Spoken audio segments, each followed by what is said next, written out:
Si Denver Nuggets star na si Nikola Jokic ay naiulat na gumawa ng isang significant decision sa off-season na ito.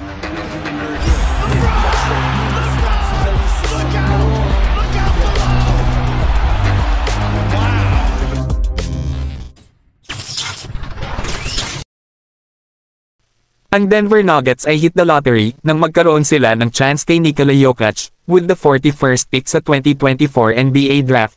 As 11 years later, siya ay maaaring ang the best player in the world. Si Jokic ay finished in the top 2 in NBA MVP voting in each of the last 5 years at naging best player sa history ng franchise nang pamunuan niya ang Nuggets sa isang kampyonato noong 2023.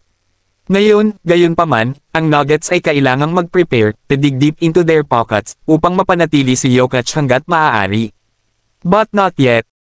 Iniulat ni Bennett Durando ng Denver Post na si Nikola Jokic ay hindi pipirma ng isang extension ng kontrata kasama ang Nuggets na ito sa off-season at sa halip ay malamang na maghintay hanggang sa susunod na summer.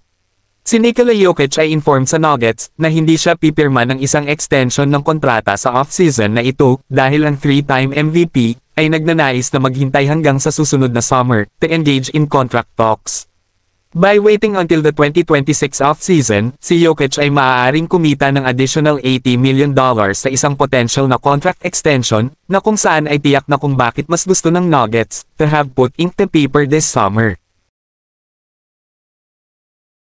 Maraming mga fans sa social media upang mag-react sa significant decision ni Jokic to hold off sa isang contract extension.